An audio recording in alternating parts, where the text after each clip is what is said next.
अस्सलाम वालेकुम नाजरीन, आप देख रहे हैं क्वेश्चन आवर विद मोना आलम।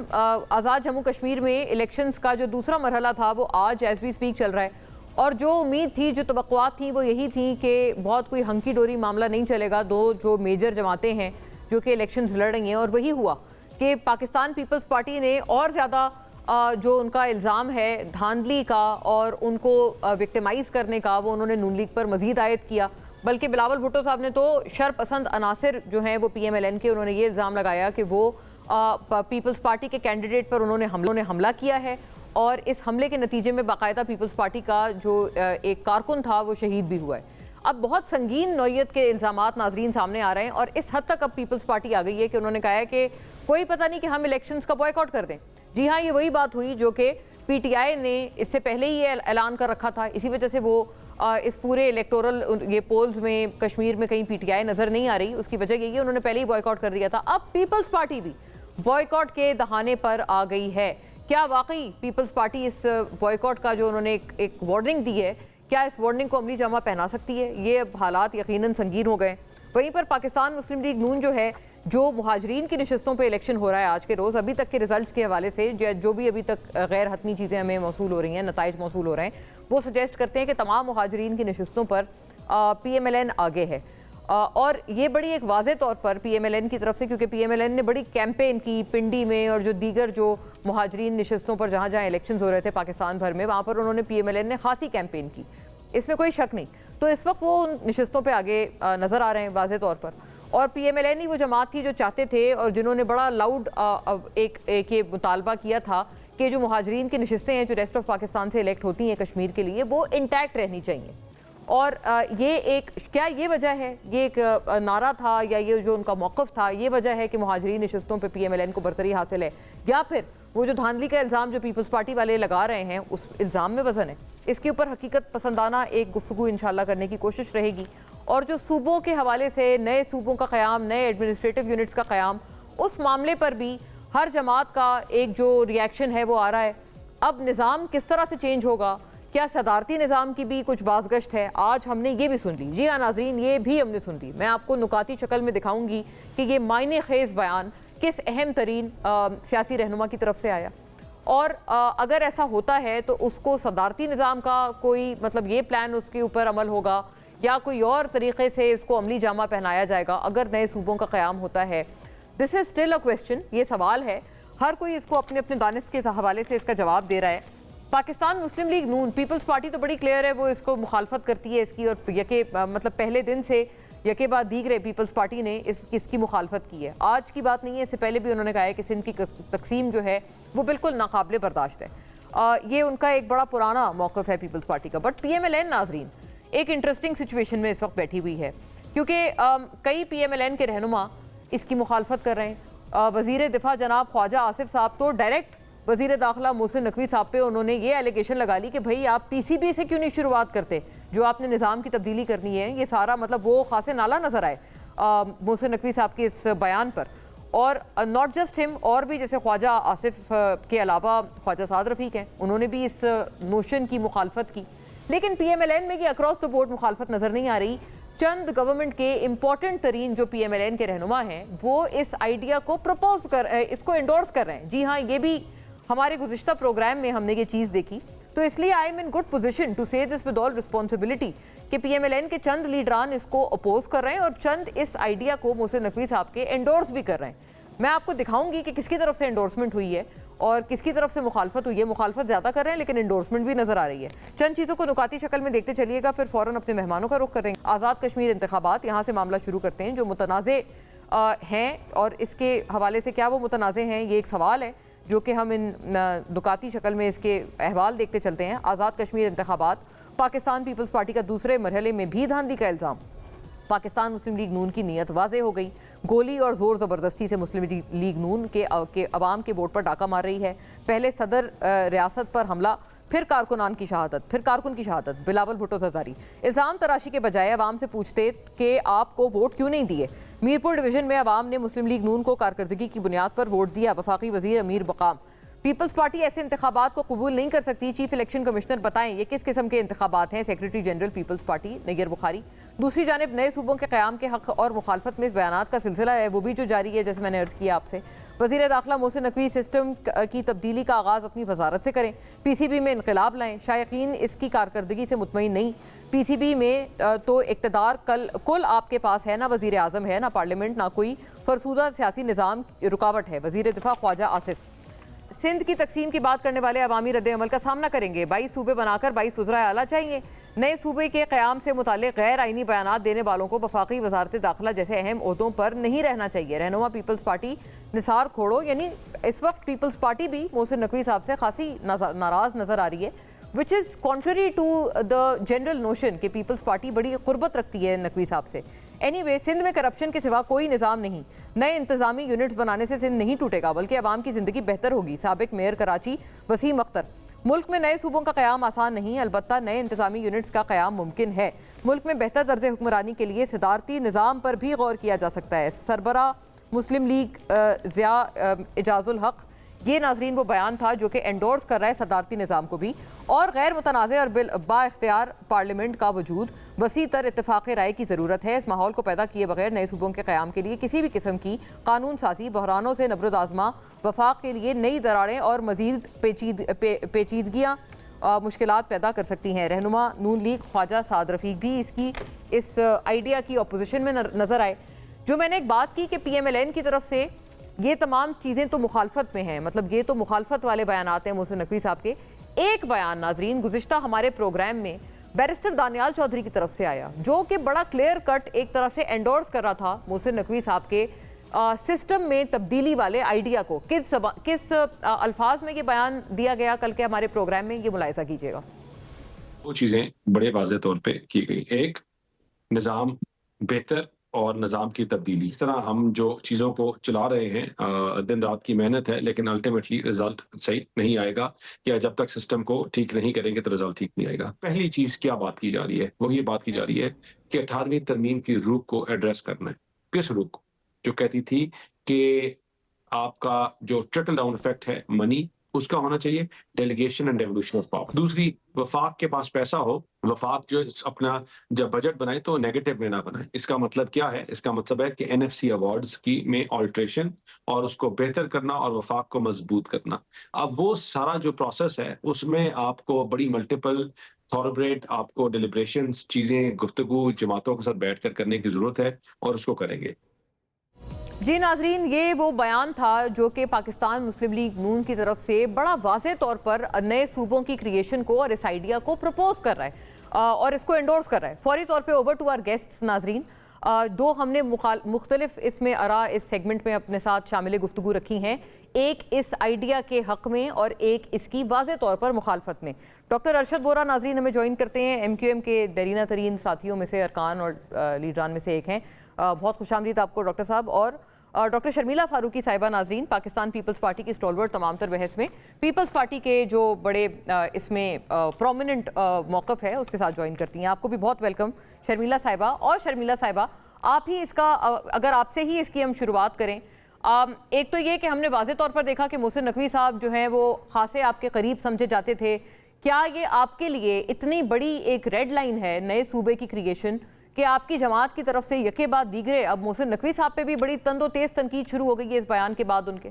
जी, बहुत शुक्रिया मोना। देखिए मोहसिन नकवी साहब एक बहुत अहम मेंबर हैं वफाकी काबीना के, और ज़ाहिरी बात है उनके दीगर कनेक्शंस भी हैं, PCP के चेयरमैन भी हैं, और डेफिनेटली वो अपनी एक राय रखते हैं।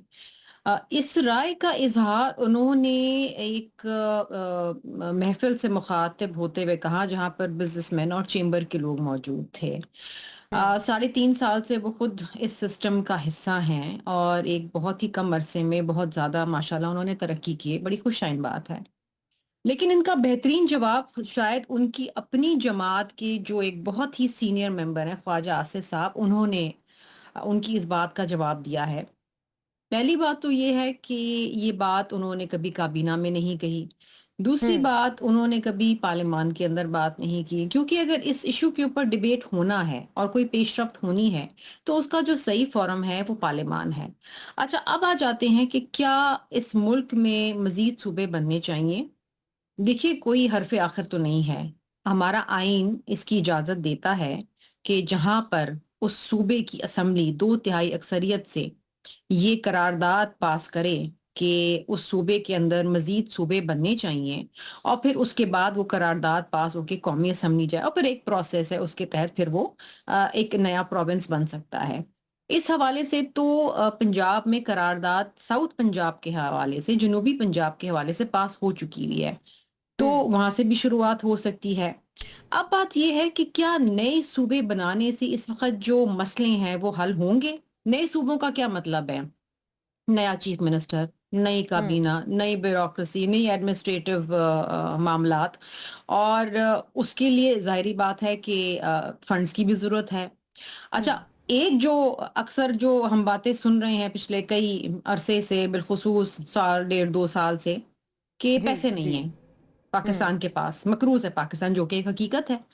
तो क्या इस मुल्क में इस वक्त ऐसे फाइनेंशियल हालात हैं, ये फिस्कल स्पेस है कि आप नए सूबे बनाएं, नए एडमिनिस्ट्रेशन बनाएं, नया चीफ मिनिस्टर लाएं, काबीना लाएं, उनके इंटरेस्टिंग। खर्चे हाँ। उठाएं, और क्या इससे इस मुल्क की एडमिनिस्ट्रेशन में और डिलीवरेंस में और गवर्नेंस में बेहतरी आ सकेगी कि नहीं?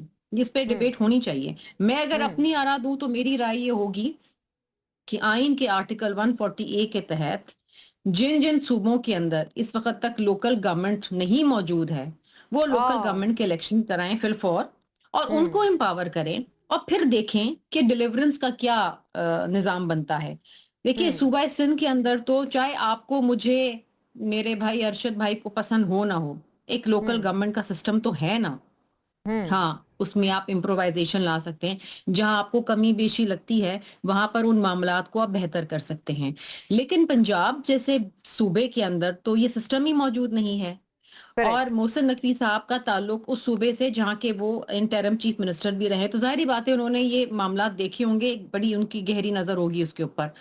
तो मेरी अपनी ये राय है, और मुझ जैसे काफी लोगों की राय है, मैं पिछले दिनों सुनती रही हूँ, कि सबसे पहले तो हमें अपनी लोकल गवर्नमेंट की जो जो सिस्टम है, जो हम कहते हैं ग्रास रूट लेवल तक नुमाइंदों को एम्पावर करें, ताकि आप मुझ जैसे लोगों को अगर किसी कोई इशू है तो हमें चीफ मिनिस्टर के पास ना भागना पड़े, हम अपने करेक्ट। लोकल नुमाइंदों के पास जाएं और अपने मसाइल हल करें, और उसको आप स्ट्रेंथन करें, वहां पर आप उनकी ट्रेनिंग करें, वहां पर आप लोगों को लेकर आए, एम्पावर करें, उनको फाइनेंशियल इख्तियार दें, फिजिकल स्पेस दें, ताकि वो अपने ये गली वैसे मोहल्लों मुझे के याद अंदर पड़ता है अपने एरिया शर्मिला में काम साहिबा, कर जब सकें। एमक्यूएम के मेयर थे उस वक्त भी यही इशू रहता था। वो कहते थे कि आप लोग सूबाई हुकूमत होते हुए उनको एम्पावर नहीं देते हम्म। करते, उनको इख्तियार नहीं देते, उनको पैसे नहीं देते, एट्सेट्रा।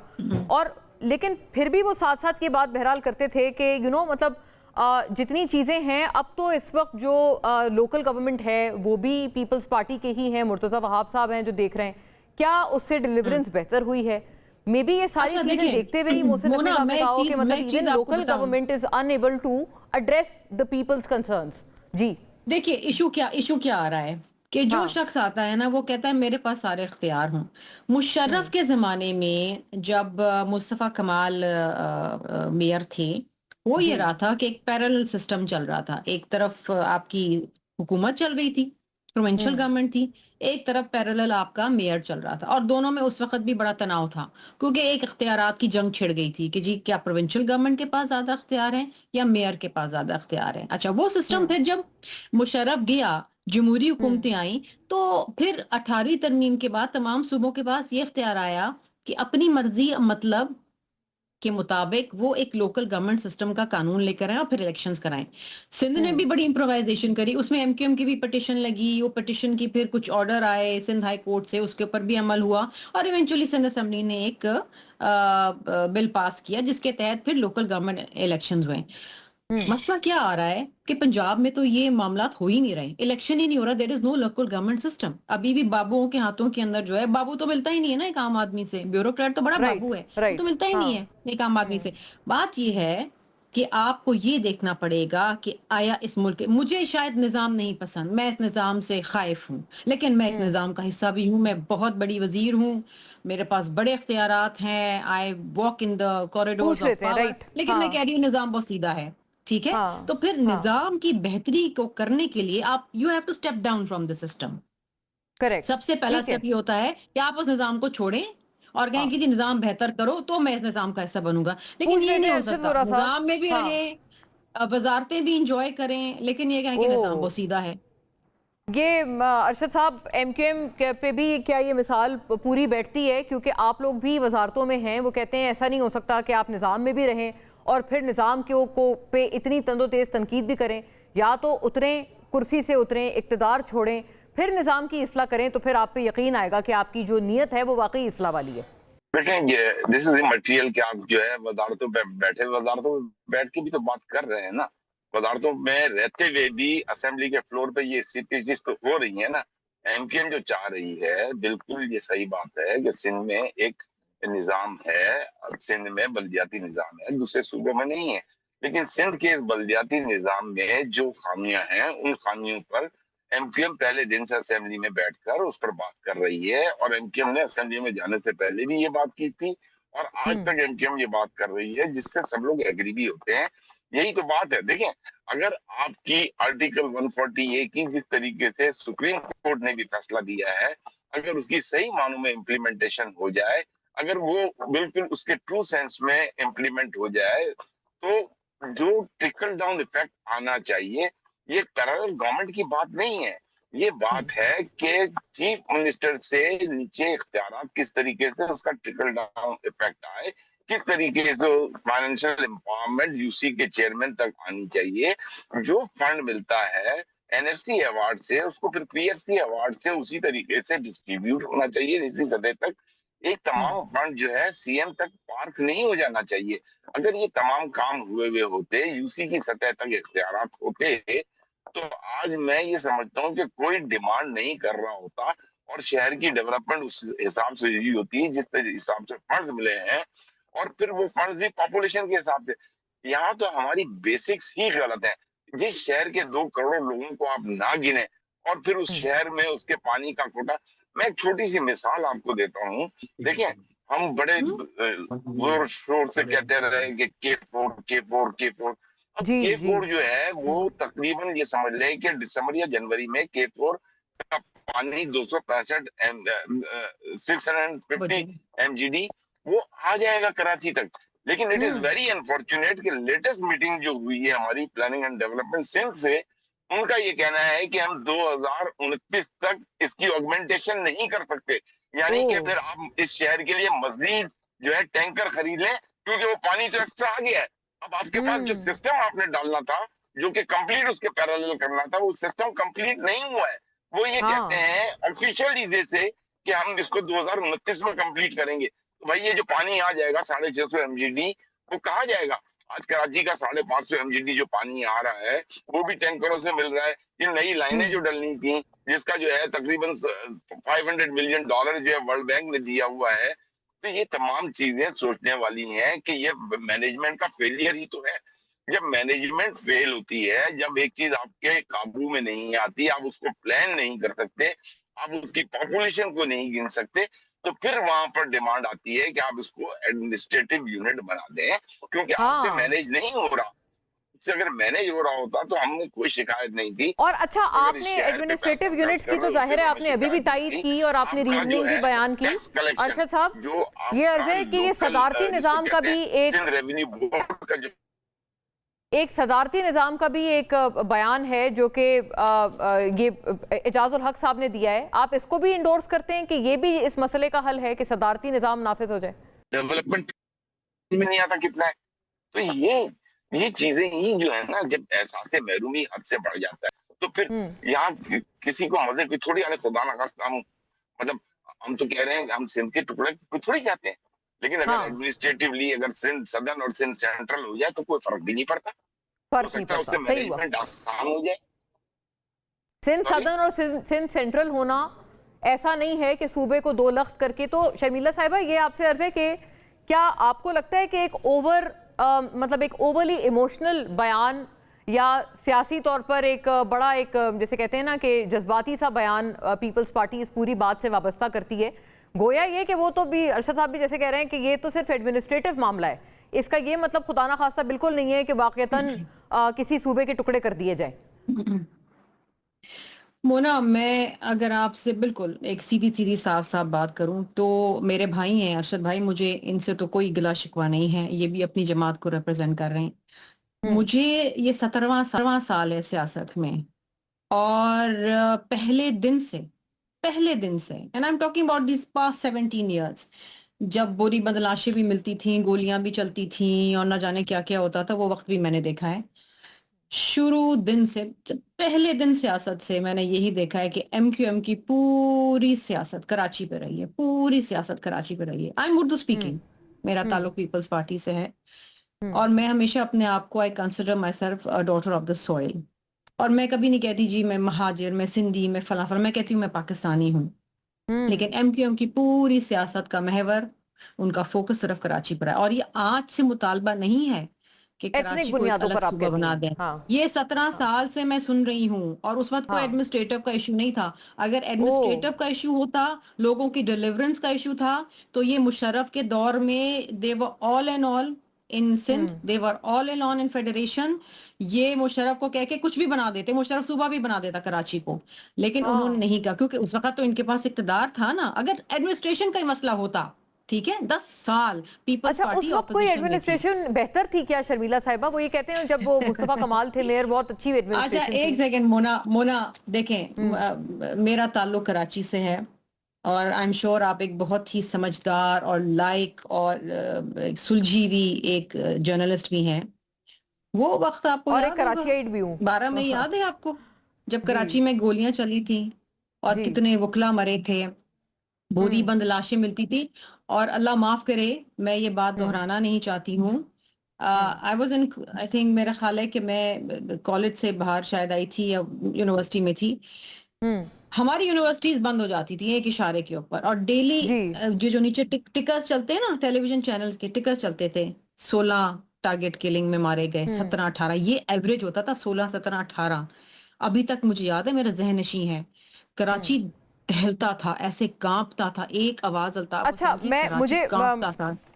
ये ये दिस इज वो फेयर, वक्त था बिल्कुल। मैं खौफ और हिरास का, खौफ और हिरास का कराची वक्त था। में पूरी मोना, I'm जिंदगी sure रही आप हूँ, उस आई वक्त कैन आइडल रिलेट की कराची मुझे में थी टाइम जी, बिल्कुल याद है। You can relate to this. जी, मुझे तो याद है ये मुझे इस बिल्कुल। पे ये ज्यादा डेलिब्रेट करने की जरूरत नहीं, वो वक्त जी, भी कराची ने देखा, वो बताएं बताएं खौफनाक अरशद वक्त भी साहब। कराची ने देखा। अरशद साहब। और मैं आपको एक बात बताऊं कि अगर सिर्फ एडमिनिस्ट्रेशन का मसला होता, मुझे अलाउ मी, बताएं मैं इस वक्त क्या एडमिनिस्ट्रेशन चल रही पूछ है, लेते क्या हैं डिलीवरेंस अरशद हो रही है साहब। खैबर पख्तूनख्वा में, पेशावर को अलग हाँ, सूबा बना दें, क्वेटा बताएं में जी क्या हाल अरशद है, साहब। क्वेटा को अलग सूबा बना दें, आप क्यों एथनिसिटी इस्लामाबाद की देखिए, का क्या बुनियादों हाल पर है। सियासत आप करते हैं और उस बिल्कुल, वक्त क्यों मैं आप विद ऑल लोगों ने ड्यू मिसाली रिस्पेक्ट कारकर्दगी ना दिखा दी? यस, ओवर टू यू देखिए, प्लीज। मैं आपको एक बात बताऊं।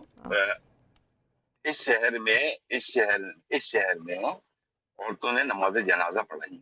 15,000 लोग इस शहर के शहीद हुए हैं। ये जो बोरियों की गिनतियां गिनते हैं ना, मैं तो हजारों की बात कर रहा हूँ। मैं तो वो दिन याद दिला रहा हूँ जब इस शहर में लोगों ने खवातीन ने जनाजे अपने कंधे पे उठा के, मर्द जा नहीं सकते थे इलाकों में वरना मार दिए जाते थे, तो उन खवातीन ने नमाज जनाजा पढ़ाई है, जनाजे उठाए, ठीक है ना। और इस शहर ने 27 दिसंबर का वाकया भी देखा है, जब 27 दिसंबर को मोहतरमा बेनजीर साहिबा की शहादत हुई थी। तो उस दिन जो औरतें और जो बच्चियां हमारी जो घरों से काम करने के लिए निकली थी, ये कैसे मतलब इस शहर में बाहर के लोग कहां से आ गए थे, पहले से क्या प्लानिंग थी कि 27 दिसंबर को जो हुआ वो लोग भूल नहीं सकते हैं। 27 ओ, दिसंबर को जो 27 जो दिसंबर को हमारी कोई प्लानिंग थी? बच्चियों के साथ हुआ, मैं खुद इस बात का गवाह हूँ। रात को 2 बजे मैं अपनी बेटियों को कहीं गई थी शादी ब्याह के लिए, तैयारी के लिए, तो उनको मैंने अपने दोस्त के घर पे रात को रुकवाया और 2 बजे मैं जब लेने निकला हूँ तो शाहरा फैसल पे कोई गाड़ी पूरे कोई जगह खाली नहीं जहाँ गाड़ियां जली हुई ना हो। जी ये तो ये भी हमने एज देखा है कराचियाई सरकारी मुझे अच्छी तरह याद है, उस वक्त उस सन में हमने भी एक्सपीरियंस किया है, हम भी जहाँ थे वहीं मैसूर हो गए थे। मुझे फख्र है मैं इस मुल्क पाकिस्तानी की हूँ, नहीं, मुझे फख्र है मेरी मैं अम्मी पाकिस्तानी ऑफिस गई थी, हूँ। वहीं रह गई थी, उनको वापस भी नहीं आ पाई, ये बिल्कुल सिचुएशन थी।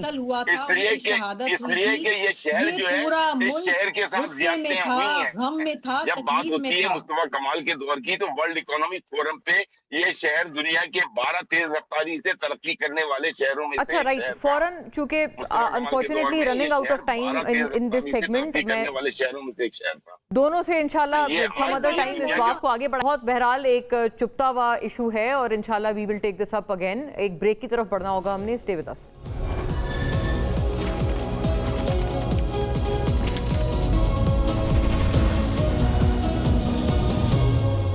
वेलकम बैक नाजरीन। इस प्रोग्राम के इस सेगमेंट में हम एक एक्सक्लूसिव कॉन्वर्सेशन करते हैं और joined here by none other than जनाब Shahid Khaqan Abbasi, former prime minister of Pakistan और अवाम पाकिस्तान पार्टी के रूहे रवां। बहुत शुक्रिया आपका खाकान साहब, thank you for once again joining us with all your wisdom. बहुत सारी बातें चल रही हैं, तो मैं आपसे अभी ऑफ द रिकॉर्ड भी कह रही थी कि शायद आप जो गुज़िश्ता हमारे प्रोग्रामों में एक बात हमेशा से करते आए हैं कि सिस्टम में मसले हो गए हैं, सिस्टम बोसीदा हो गया है, शायद आपके कोई मे बी आपके प्रोग्राम्स में आपकी कोई गुफ्तगू कहीं ना कहीं सुनी हो हल्का अहबाब में जो इस वक्त हजरात हैं, उन्होंने ये जो मोहसिन नकवी साहब ने जो इंकशाफ किया है वो ही हिमसेल्फ इज़ एडमिटिंग के सिस्टम फेल हो गया है और उसका एक इन्होंने प्रपोजल भी एक दिया और एक वार्निंग भी दी कि वरना जो आपके कॉकरोचेस हैं वो भी सब कुछ ले जाएंगे अपने साथ और कुछ भी नहीं बचेगा यहाँ पे अगर हमने इसको तब्दील नहीं किया। नहीं, इसमें मेरा कोई हिस्सा नहीं है। मैं तो ये वो वाली तब्दीली नहीं है। पिछले 4 साल से कह रहा हूँ कि आपका निज़ाम ख़त्म हो गया है, इसको रिफॉर्म करना पड़ेगा, लेकिन उसके लिए सबसे बड़ी ज़रूरत मुल्क में रूल ऑफ लॉ है और एक पॉलिटिकल जो इंतशार है इसको ख़त्म करना है, फिर जाके आपका मुल्क आगे चलेगा। अब मसला ये है, मोहसिन नकवी साहब ने बात कर दी है, लेकिन उनका मसला ये है कि वो एक हुकूमत का हिस्सा हैं और 4 साल से हैं, 22 से वो खुद हुकूमत में हैं। चलिए उनको एहसास हो गया, अब क्या करेंगे उसके बारे में? उनको तो चाहिए कि काबीना में जाएं, अपने कलीग्स को कायल करें कि भाई ये निज़ाम नहीं चल रहा, ये रिफॉर्म्स चाहिए, इस पर बात करें और ये हकीकत है।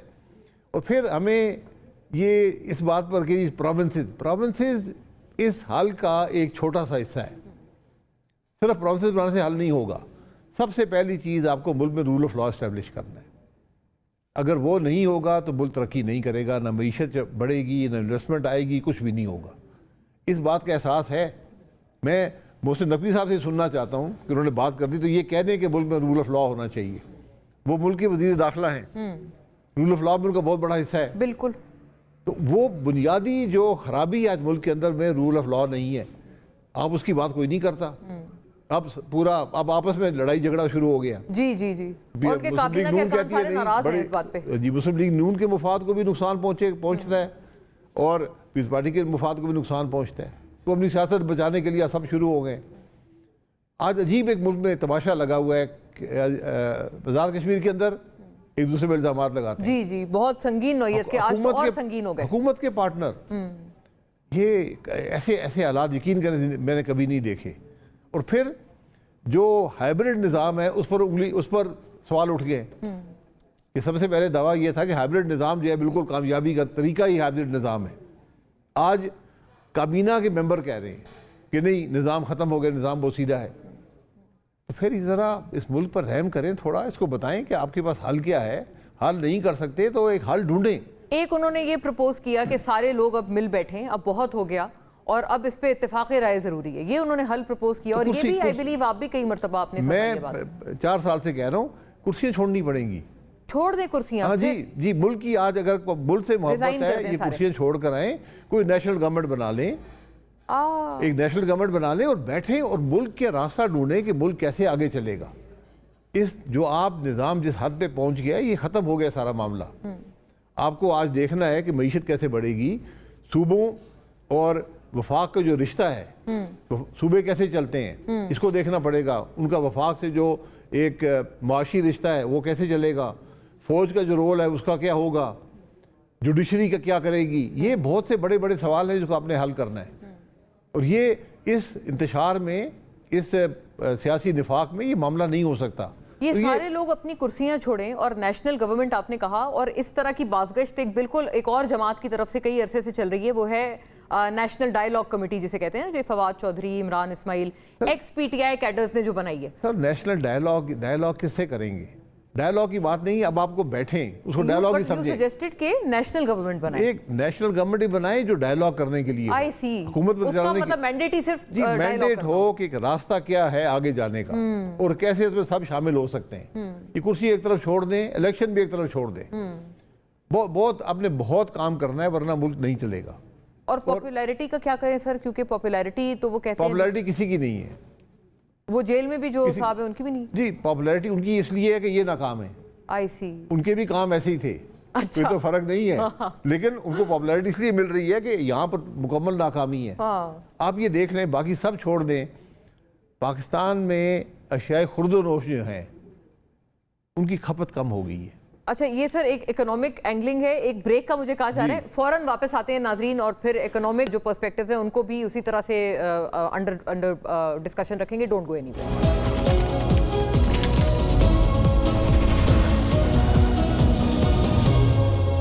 वेलकम बैक नाजरीन इन कॉन्वर्जेशन विद जनाब शाहिद खाकान अब्बासी, और ब्रेक से कबल भी हमने कई सारे अहम पॉइंटर्स और एक वे फॉरवर्ड की बात की। ये बताएं सर कि अभी आपने एक बात की कि ये अनप्रेसिडेंटेड सूरत हाल है, आपने ऐसा कभी भी नहीं देखा, तो सर ये फरमाएं कि अभी तो पीपल्स पार्टी और PMLN जिस नहज पर इनके इख्तिलाफात पहुँच चुके हैं, ये कंपनी चलेगी आगे, ये इत्तेहाद चलेगा आगे या नहीं? नहीं, इत्तेहाद दोनों की मजबूरी है, दोनों का मुफाद है, वरना चलने वाला तो है नहीं।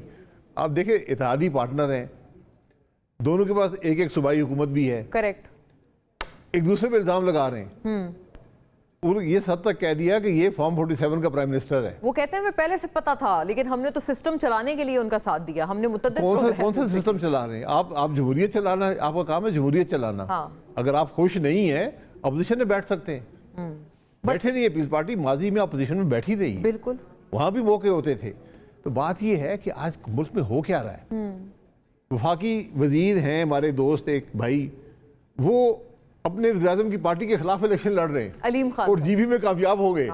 जी जी, और पीपल्स पार्टी से मिलके गवर्नमेंट बनाई, और पीपल्स पार्टी के लोग रोज सर हमारे प्रोग्राम में आकर कहते हैं कि इनको आजाद लोग दे दिए, रोज उनके ऊपर तनकीद करते हैं, और वहाँ कश्मीर में उनके साथ इत्तेहाद में बैठे। यहाँ पाकिस्तान में बड़े तमाशे हुए हैं, लेकिन इतनी जमहूरियत कभी नहीं आई कि वफाकी वजीर हुकूमत नहीं चलती, ये तो खत्म हो गया निज़ाम, और इलेक्शन भी लड़ रहे हैं एक दूसरे के खिलाफ। ये बहुत जमहूरियत है ना। और सर ये सदारती निज़ाम की भी अब बीच में एक उस पर भी एक बयान आ चुका है जनाब इजाजुल हक की तरफ से कि ये भी हो सकता है कि अगर ये सूबे इस पे अगर लोग आमादा ना हो तो सदारती निज़ाम का भी एक ऑप्शन है। मेरे बड़े भाई हैं इजाजुल हक साहब, लेकिन सदारती निज़ाम उनके वालिद सदर थे, हमारे भी अजीज थे, लेकिन सदारती निज़ाम पाकिस्तान टूट जाएगा, इसमें बिल्कुल इस गलत फहमी में ना रहे। लेकिन ये पाकिस्तान जमहूरी हमने ये सब आजमा लिए हैं, सदारती निज़ाम भी आजमा लिए सब, और पाकिस्तान टूटा सदारती निज़ाम में। आप पाकिस्तान में 4 सूबे हैं, एक कराची बहुत बड़ा शहर है, यहाँ के लोगों को नुमाइंदगी चाहिए वफाक में, उसमें जब भी आप सदारती निज़ाम में जाएंगे, सूबे कौन चलाएगा? करेक्ट, क्या रिश्ता होगा सूबे का और वफाक का? वो एक शख्स कैसे पूरे मुल्क चला सकता है? कहते हैं वो जैसे इंग्लिश सिस्टम वगैरह है ना, जैसे वो इंग्लिश सिस्टम नहीं है, पार्लियामेंट्री सिस्टम है, ये एक ही सिस्टम है पाकिस्तान में। इंग्लिश तो नहीं, हाँ, लेकिन आइन को एक दफ़ा मौका दे दे। पाकिस्तान में जो हकीकी आइन था, जो हमारी तरामीम को एक तरफ कर दें, हकीकी जो आइन है उसको मौका दे पाकिस्तान में। ये भी रीसेंट तरामीम को साइड में पाकिस्तान चल सकता है जी। ये 26वीं से 27वीं से पहले भी 5-6 आई हैं, भुट्टो साहब ने भी जो की थी ना, 7 तरामीम भुट्टो साहब ने की थी, जी जी, वो भी निकाल दे। 73 वाला आप जी, आप उसको 73 का जो ओरिजिनल लाइन था उस पर ले आए, बीच में आप मुल्क चल सकता है अगर आप चल लेते हो। रूल ऑफ लॉ इसी का नाम है कि मुल्क में आइन और कानून की बालादस्ती हो।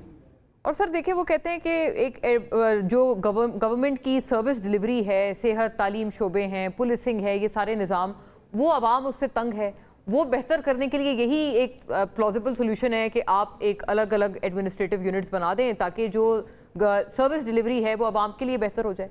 वो बात का हल है, वो बात, बट यू से वो हल जरूर है, वो हल है। देखिए हल है, लेकिन आपको निज़ाम को बदलना पड़ेगा ना, आपको ब्यूरोक्रेसी को बदलना पड़ेगा, पुलिस के निज़ाम को बदलना पड़ेगा। जी जी, आपको जो तरीका है ये दुनिया में कोई निज़ाम नहीं है कि एक वज़ीर आला जो मुंह से निकाले वो डायरेक्टिव बन जाता है, वो कानून बन जाता है उस सूबे में कि ये पैसे यहाँ पर खर्च होंगे। मुझे कल एक साहब में उन्होंने फैसलाबाद से फ़ोन किया कि यहाँ 82 अरब का मेट्रो बस का सिस्टम बन रहा है जिससे सड़कें सुकड़ जाएंगी। वो कहते हैं 50 अरब में यहाँ पर अगर आप अंडरपास और ओवरपास बना दें, पूरा फैसलाबाद सिग्नल फ्री हो जाएगा और बसें भी उसमें सिग्नल फ्री चलेंगी, ऊपर उठाने की ज़रूरत ही नहीं है। लेकिन वो कहते हैं यहाँ सुनने वाला कोई नहीं, लाहौर से हुक्म आ गया, डायरेक्टिव आ गया, यहाँ पर 82 अरब खर्च हो रहा है। ये जो पैसे ज़ाया होते हैं, जो अवाम की नहीं सुनी जाती, मुकामी सतह पे नहीं देखा जाता, डायरेक्टिव से काम चलता है, ये दुनिया में कोई निज़ाम नहीं है। और आप कहते हैं वज़ीर आला वज़राए आला जो है वो डिस्कनेक्टेड होते हैं कि अवाम वो ने बादशाह है, देखिए लेना देना ही नहीं उनको कनेक्टेड हो गए, एक शहर से होंगे ना, उनको क्या पता है पूरे सूबे में क्या होना है। आप देख लें, अब तो माशाल्लाह सर जहाज हैं वज़राए आला के पास, वो घूमते रहते हैं, वो कहते हैं इसीलिए हमने लिए ताकि हम अवाम से हर दम कनेक्टेड रहें। जहाज़ों से खूबसूरत नज़र आता है ना हर चीज़। तो आज हालत ये है, पंजाब की हालत ये है कि जो खर्चा फी कस लाहौर में हो रहा है वो लोधरा जो भी एक पंजाब का हिस्सा और एक जिला है 29 गुना ज्यादा है, फी कस 29 गुना ज्यादा है। ये इस तरह तो मुल्क नहीं चल सकते, आपको हर एक के मसाइल हल करने। और सर ये जो एक आखिरी में ये ज़रूर कमेंट कर दें, जो पेट्रोल की कीमतों का नया फार्मूला है, वो कहते हैं ये this is very close to deregulation. अब डीरेगुलेशन की तरफ पहला कदम है, ये हुकूमत की अपनी ज़बानी ये बयान है उनका। ये हुकूमत की बात मुझे समझ नहीं आती, मैं भी 4 साल वजीर रहा हूँ जी, एंड यू निज़ाम है क्या? ये कोई निज़ाम नहीं है, या डीरेगुलेशन है या नहीं है, डीरेगुलेट कर दें, बात ख़त्म करें। हुकूमत के पास कोई पैमाना नहीं है पेट्रोल या डीजल की कीमत मुकर्रर करने का डेली बुनियाद पर। हफ्ते में भी आप नहीं कर सकते थे, 2 हफ्ते में मुश्किल होता है, तो रोज कर रहे हैं लोग, तो रोज बड़ा पॉसिबल ही नहीं है। आप क्या कर रहे हैं बताइए ना, पाकिस्तान में क्या निज़ाम है? कौन सी वो कहते हैं गिदड़ सिंगी है कि वज़ीर-ए-आज़म देख के कहते हैं 13 पैसे बढ़ा दो, आप कहते हैं कोई 12 पैसे कम कर दो। ओगरा वगैरह के पास नहीं है मैकेनिज्म? नहीं, कोई तरीका देखें, डेली प्राइसिंग का मैकेनिज्म ही नहीं है। आई सी, किस बुनियाद पे करेंगे आप? और एवरी डे 5 रुपीज 7 रुपए, और जब कमी होती है तो 75 पैसे 35 पैसे। नहीं तो आप खत्म करें, डीरेगुलेट कर दें, आपकी जान भी छूट जाएगी और लोगों की जान भी छूट जाएगी। राइट जी, यस, आपने ये कई मरतबा ये सोल्यूशन प्रपोज किया है। Thank you for joining us sir, बहुत शुक्रिया और pleasure speaking to you on these matters. नाज़रीन आज के लिए इतना ही, अल्लाह हाफ़िज़।